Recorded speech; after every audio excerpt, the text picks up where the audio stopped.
Kalau korang nak tahu, dekat Tegalalang ni ada 2-3 tempat yang ada Bali swing. Tapi kita orang rasa dekat Alasarum ni tempat yang paling berbaloi sekali. Kalau korang tak nak beratur dekat sini, senang je, korang pre-book dekat Klook.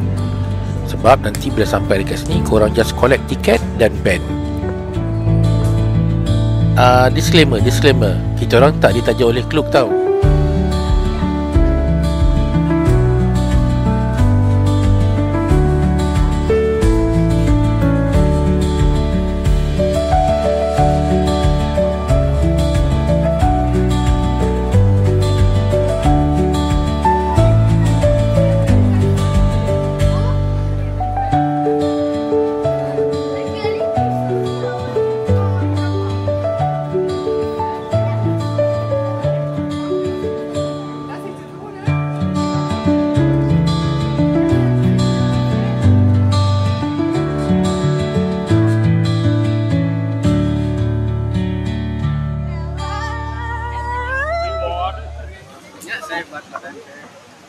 Kalau korang nak tahu, dekat sini ada macam-macam jenis swing. Contohnya ada couple swing, ada single swing, ada bed swing, ada angel swing.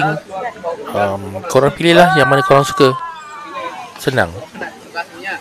Tapi harga dia ikut jenis swing yang korang pilih. Kali ni kita orang pilih extreme swing. Syok gila.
Lepas korang dah main swing tadi, korang boleh lepak-lepak, santai-santai bergambar dekat sini.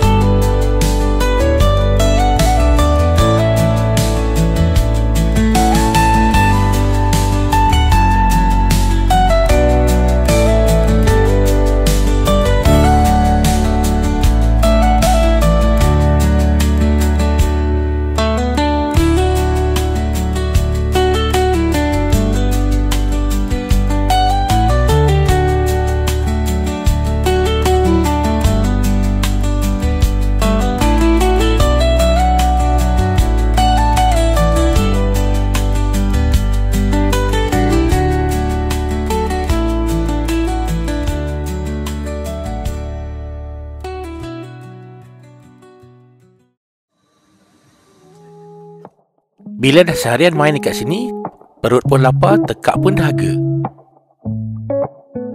Kita orang lepak dekat Kretia ni bukan sebab nak makan dengan minum aja, tapi pemandangan sawah dekat sini memang best sangat. Signature drink dorang macam kopi Bali dengan coconut drink tu padu sangat tau.